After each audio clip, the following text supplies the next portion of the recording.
ദൈവം കെട്ടിയ തൊട്ടിലിനരികെ അഭിഷേകത്തിന്റെ താരാട്ടുമായി ഒരു വൈദികൻ.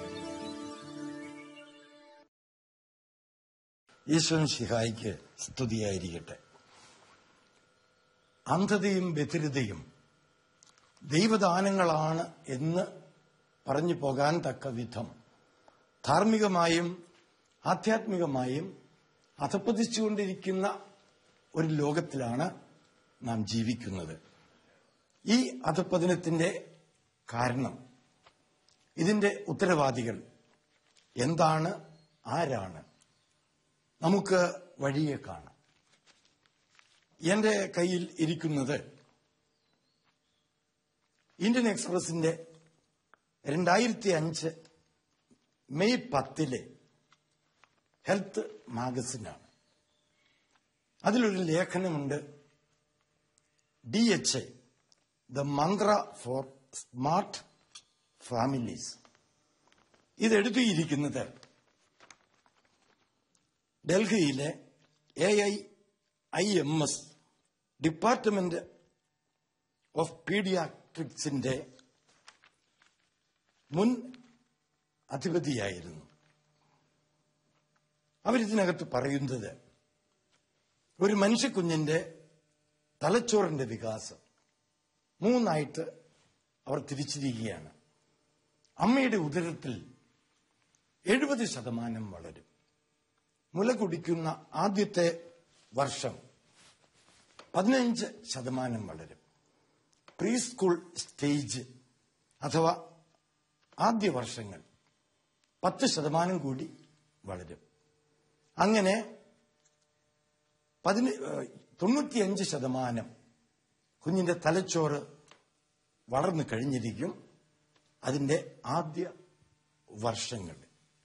നമ്മുടെ മുൻ പ്രസിഡന്റ് APJ അബ്ദുൽ കലാം, അദ്ദേഹത്തിന്റെ ദ ഇഗ്നൈറ്റഡ് സ്പിരിറ്റ് അഥവാ അജയ്യമായ ആത്മശക്തി എന്ന ഗ്രന്ഥത്തിൽ ബെസ്റ്റോലോസി എന്ന് പറയുന്ന ഗ്രീക്ക് തത്വചിന്തകനെ അവതരിപ്പിച്ചിട്ടുണ്ട്. അദ്ദേഹം പറയുന്നത്, ബെസ്റ്റോലോസി പറയുന്നത്, 7 വയസ്സുവരെ ഒരു കുഞ്ഞിനെ എന്നെ ഏൽപ്പിക്കുക, അതിനുശേഷം ദൈവം എടുത്തുകൊള്ളട്ടെ.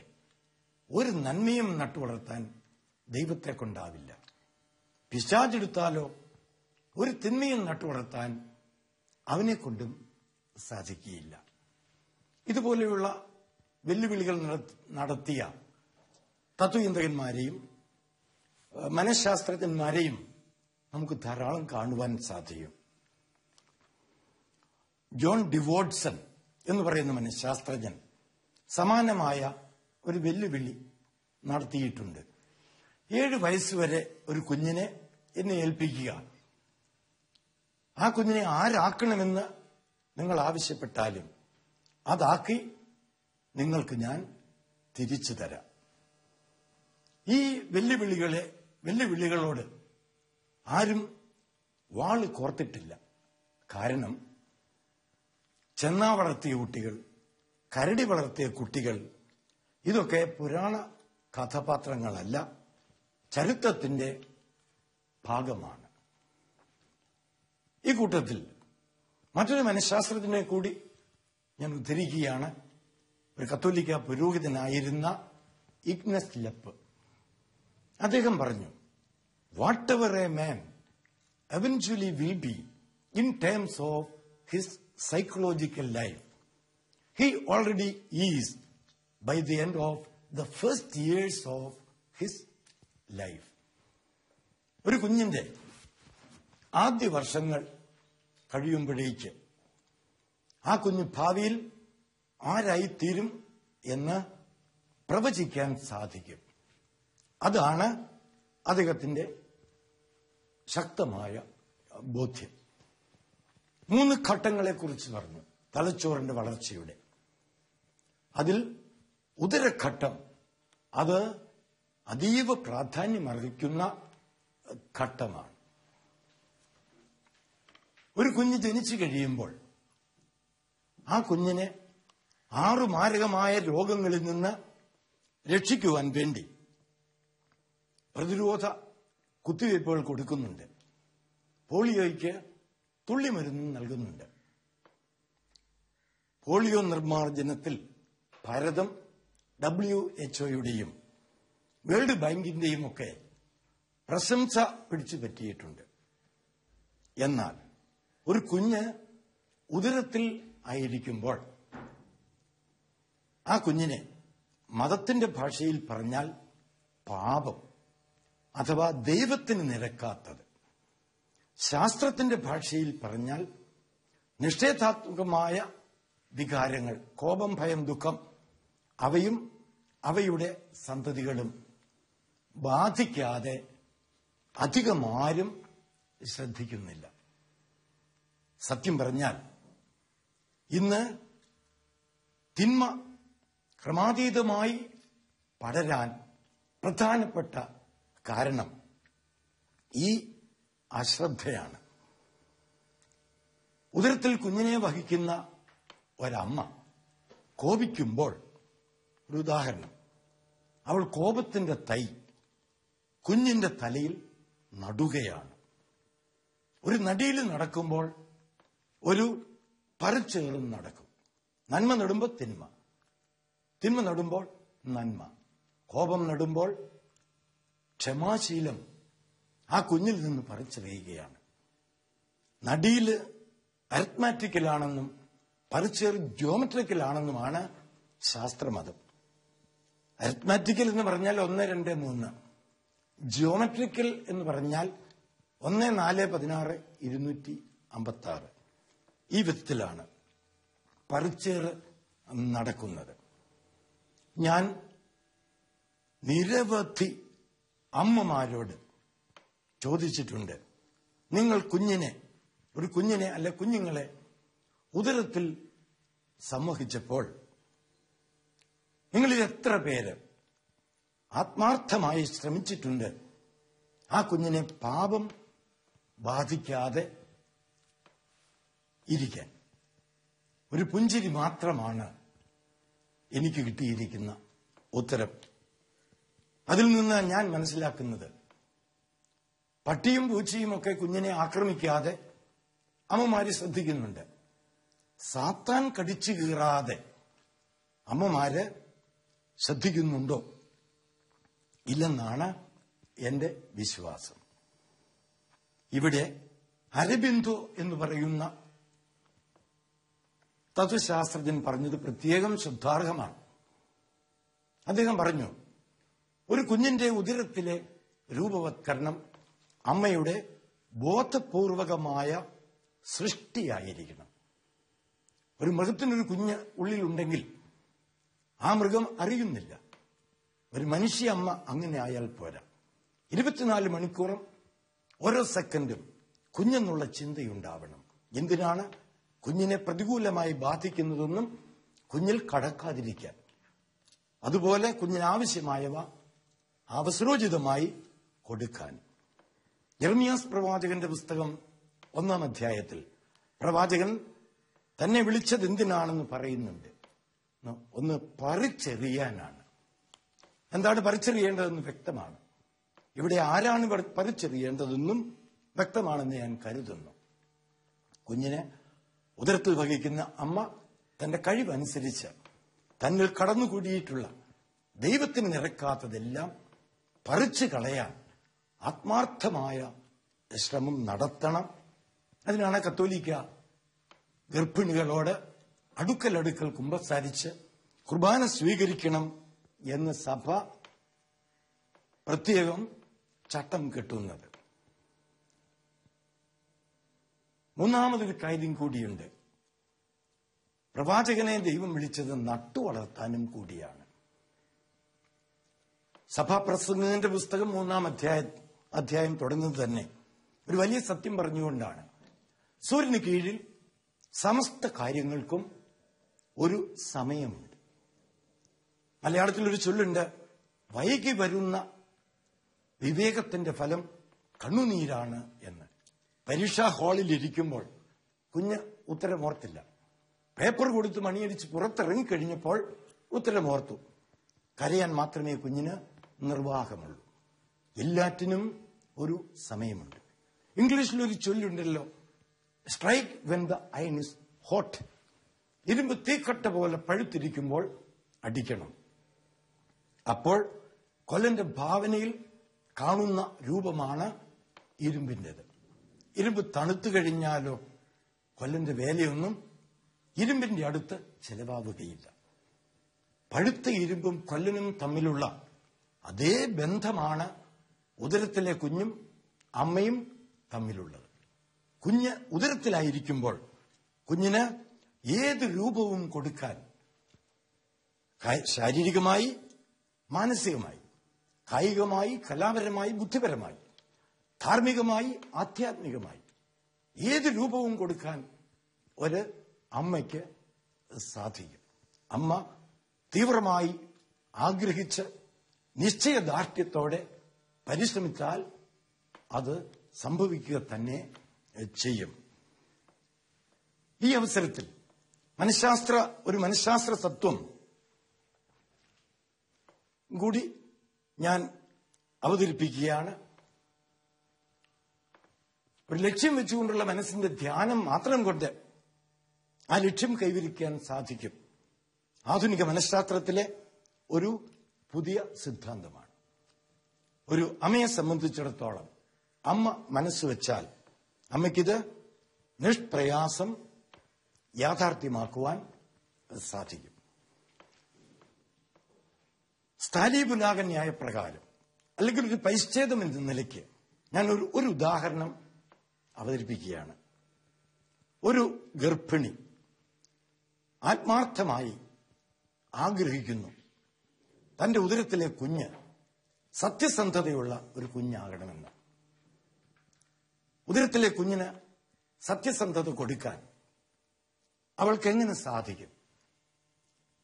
നുണ പറയാനോ കള്ളത്തരം കാണിക്കാനോ കിട്ടുന്ന ഓരോ അവസരവും അവൾക്ക് കുഞ്ഞിൽ സത്യസന്ധത നട്ടുവളർത്താനുള്ള അവസരമാണ്.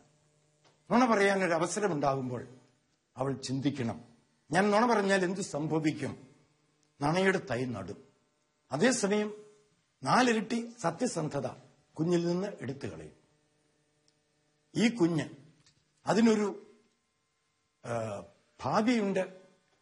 അതിന്റെ ഇഹലോകത്തിലെയും പരലോകത്തിലെയും സ്വർഗവും നരകവും എന്റെ കൈകളിലാണ്.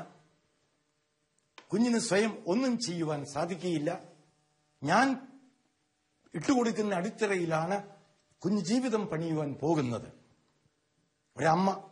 ഒരമ്മയ്ക്ക് കുഞ്ഞിന് കൊടുക്കാൻ പറ്റുന്ന ഏറ്റവും വലിയ സമ്മാനം നിത്യജീവനാണ്. 2 സാധ്യതകളാണ് കുഞ്ഞിനുള്ളത്, നിത്യജീവനും നിത്യനാശവും. പ്രായോഗികമായി പറഞ്ഞാൽ ആ കുഞ്ഞിന് ഒരനുഗ്രഹമായിരിക്കാം, അല്ലെങ്കിൽ ഒരു ശാപമായിരിക്കാം, അല്ലെങ്കിൽ രണ്ടുമല്ലാത്ത സിംഹഭാഗവും ആയിരിക്കുന്നത് പോലെ അനുഗ്രഹവുമല്ല ശാപവുമല്ലാത്ത ഒരു നിർഗുണനായിരിക്കാം. അമ്മ ഈ ചിന്തകളുടെ ഫലമായിട്ട് ഒരു നിഗമനത്തിലെത്തുന്നു, ഞാൻ എന്റെ കുഞ്ഞിനെ ഓർത്ത് നുണ പറയുകയില്ല. ഇവിടെ പ്രതിരോധമേ ആയിട്ടുള്ളൂ, നടിയിൽ നടന്നിട്ടില്ല. നുണ പറയാതിരിക്കാൻ എളുപ്പമാണ്, പക്ഷെ സത്യം പറയാൻ അല്പം കൂടി ബുദ്ധിമുട്ടാണ്. ഒരു പടി കൂടി കയറണം. അല്പം നഷ്ടവും നാണക്കേടുമൊക്കെ സഹിക്കേണ്ടി വരും. സ്നേഹമെല്ലാം സഹിക്കും. അതുകൊണ്ട് ഈ അമ്മ എന്തു ചെയ്യുന്നു? നടാനും സന്നദ്ധയാകുന്നു. നാണക്കേട് സഹിച്ച് നഷ്ടം സഹിച്ച് സത്യം പറയുന്നു. ഇപ്പോൾ എന്ത് സംഭവിക്കുന്നു? കുഞ്ഞിൽ സത്യത്തിന്റെ തൈ നടുകയാണ്. ഇങ്ങനെ ഒരു ഗർഭകാലം മുഴുവൻ നുണ പറയാനും കള്ളത്തരം കാണിക്കാനും കിട്ടിയ അവസരങ്ങളിൽ മുഴുവൻ അമ്മ കുഞ്ഞിന് അനുകൂലമായ നിലപാടെടുത്ത് പ്രതിരോധിച്ച് നട്ടു എന്ന് വിചാരിക്കുക. ഈ കുഞ്ഞ് പുറത്തു വന്നു കഴിയുമ്പോഴോ സത്യത്തിൽ ആ കുഞ്ഞ് സത്യത്തിന്റെ മനുഷ്യരൂപമാണ്. കുഞ്ഞ് പുറത്തുപോയി കഴിയുമ്പോൾ അമ്മ തന്റെ അളവ് മാറ്റുമോ? ഒരിക്കലുമില്ല. ഞാനൊരു റബ്ബർ മരം കുഴിച്ചു വെച്ചാൽ 7 കൊല്ലം കഴിയുമ്പോൾ കത്തിയും തേച്ച് അത് വെട്ടാനായിട്ട് ചെല്ലുകയല്ല ചെയ്യുന്നത്. കുഴിച്ചു വെച്ചാൽ അതിനേക്കാൾ ബുദ്ധിമുട്ട് അനുഭവിച്ച് ആവശ്യമായ പരിചരണം നൽകും. ഇതുപോലെ അമ്മ കുഞ്ഞ് ജനിച്ചു കഴിയുമ്പോൾ തന്റെ പരിശ്രമം ഒന്നുകൂടി തീക്ഷ്ണമാക്കും. ചുരുക്കി പറഞ്ഞാൽ ഈ അമ്മ കുഞ്ഞിന് ഒരു റോൾ മോഡലാവും. മാതാവ് എന്ന വാക്ക് അതിന്റെ അർത്ഥം മാതൃക എന്നാണ്. ഈ അമ്മ ഈ കുഞ്ഞിന് അക്ഷരാർത്ഥത്തിൽ മാതൃകയാകും. ഈ കുഞ്ഞിന് കാണാൻ കൊള്ളാത്ത ഒന്ന്, അതായത് സത്യത്തിന് വിരുദ്ധമായ ഒന്നും ഈ അമ്മ ചെയ്യുകയില്ല. ആ കുഞ്ഞിന് കേൾക്കാൻ കൊള്ളാത്ത സത്യത്തിന് വിരുദ്ധമായ ഒന്നും ഈ അമ്മ പറയുകയില്ല. അങ്ങനെ ഈ അമ്മ ഈ കുഞ്ഞിന് റോൾ മോഡലാകും. മാത്രമല്ല, തന്റെ കഴിവിനനുസരിച്ച് ആ കുഞ്ഞിൽ സത്യം ആഴത്തിൽ വേരോടിക്കാനായിട്ടുള്ള പരിശ്രമവും ഈ അമ്മ നടത്താതിരിക്കുകയില്ല. ചരിത്രം പരിശോധിച്ചാൽ നമുക്ക് കാണാൻ സാധിക്കും, ചരിത്രത്തിൽ അതിന് പരിശ്രമിച്ച അമ്മമാരുണ്ട്. അതിന്റെ ഒരു തെളിവ് ഒരു താരാട്ടുപാട്ട് സാഹിത്യ ചരിത്രത്തിൽ നിന്ന്. ആകാശം തന്നെ ഇടിഞ്ഞു വീണീടിലും ആകാത്ത കർമ്മത്തിൽ കൈചൊല്ലാതെ എൻ മകനെത്തുക എത്തേണ്ട ദിക്കിലി അമ്മയെ മുറ്റും ഒരമ്മയാക്കാൻ. ഇത് വിശദീകരണം ആവശ്യമില്ലാത്തൊരു പാട്ടാണ്. ഇത് പലതും നമ്മെ പഠിപ്പിക്കുന്നുണ്ട്. ഈ അമ്മ, ഞാൻ പറഞ്ഞു വരുന്ന അമ്മ, തീർച്ചയായിട്ടും ഇതുപോലെയുള്ളതൊക്കെ പ്രയോഗിക്കും കുഞ്ഞിൽ സത്യസന്ധത നട്ടുവളർത്താൻ. കുഞ്ഞിനൊരു 10 വയസ്സായി, കുഞ്ഞ് പരീക്ഷയ്ക്ക് പോവുകയാണെന്ന് വിചാരിക്കുക. അപ്പോൾ ഈ അമ്മ എന്തു പറയും? മകനെ, കോപ്പിയടിച്ച് കുറുക്കുവഴികൾ തേടി നീ കുറെ മാർക്കുമായി എന്റെ അടുക്കൽ വന്നാൽ എന്റെ മുഖം പ്രസാദിക്കുകയില്ല. മറിച്ച് നിനക്ക് വളരെ കുറച്ച് മാർക്കേ കിട്ടിയുള്ളൂ. അല്ല, നീ പഠിച്ചതൊന്നും വന്നില്ല, നിനക്ക് 0 കിട്ടിയുള്ളൂ. നീ അതുകൊണ്ട് എന്റെ അടുത്ത് വന്നാൽ എന്റെ മുഖം പ്രസാദിക്കും. എന്റെ മകന് ഞാൻ സമ്മാനം നൽകും. ഒപ്പം ആ അമ്മ കുഞ്ഞിനെ ഓർമ്മപ്പെടുത്തും, മകനെ, കൂട്ടുകുട്ടികളും അതുപോലെ അധ്യാപകരും എന്നെ കളിയാക്കും, ഒറ്റപ്പെടുത്തും, കഴുത, വിഡ്ഢി എന്നൊക്കെ വിളിക്കും. എന്റെ മകൻ ചൂളരുത്. ചരിത്രത്തിന്റെ ഒരു നിർവചനം പരാജയത്തിന്റെ വിജയം എന്നാണ്. നമ്മുടെ കർത്താവിന് എന്ത് കിട്ടി? 0 താഴെയായിരുന്നു. പോയിന്റ് 0 നമ്മുടെ കർത്താവിന് കിട്ടിയതെന്ന് നമുക്കറിയാം. സ്നാപക യോഹന്നാനും അതുപോലെ തന്നെയാണ്. 0 അന്ന് ലോകം കൊടുത്തത്. എന്നാൽ ഇന്ന് അവർ 100% അവർ പ്രകാശ ഗോപുരങ്ങളാണ്. ചരിത്രം പരിശോധിച്ചാലും നമുക്ക് വേറെ സ്വാഭാവിക തലത്തിൽ ഇത്തരത്തിലുള്ള മനുഷ്യരെ കാണാൻ സാധിക്കും. സോക്രട്ടീസ്, അതുപോലെ എബ്രാഹിം ലിങ്കൺ, മഹാത്മാഗാന്ധി, ഇവരൊക്കെ 0 കിട്ടിയവരാണ്, കൊല്ലപ്പെട്ടവരാണ്. പക്ഷെ ഇന്നവരാരും തോറ്റവരാണെന്ന് പറയുകയില്ല. ഈ അമ്മ തീർച്ചയായിട്ടും സാഹിത്യവാസനയുള്ളവളാണെങ്കിൽ സാഹിത്യത്തിൽ നിന്ന് തനിക്കറിയാവുന്നതൊക്കെ പഠിച്ച് കുഞ്ഞിനെ കേൾപ്പിക്കും. മഹാകവി ഉള്ളൂരിന്റെ ഒരു കവിതാഭാഗമുണ്ട്. നന്മയ്ക്കു വേണ്ടി നീ നേർവഴിയിൽ നിന്ന് ധർമ്മയുദ്ധം ചെയ്ത് തോറ്റുപോയാൽ പോകട്ടെ, ആ തോൽവി തന്നെ ജയമെന്ന് ലോകർ കടശിയിൽ സമ്മതിക്കും. ഇത് ചരിത്രമാണ്, കവിയുടെ ഭാവനയല്ല. അതാണ് ഞാൻ പറഞ്ഞത്, ചരിത്രം എന്ന് പറയുന്നത് തോറ്റവരുടെ വിജയത്തിന്റെ കഥയാണ്.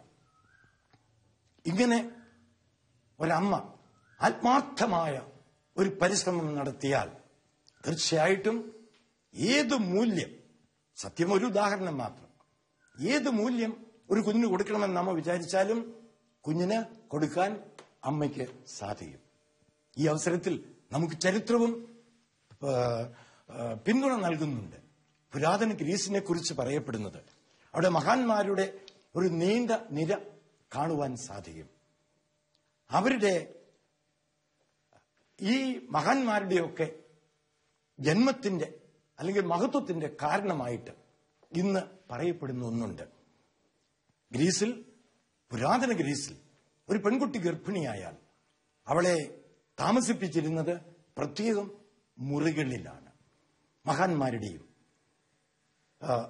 മഹാന്മാരുടെ പ്രതിമകൾ കൊണ്ടും ചിത്രങ്ങൾ കൊണ്ടും ആപ്തവാക്യങ്ങൾ കൊണ്ടും മുറി അലങ്കരിക്കും.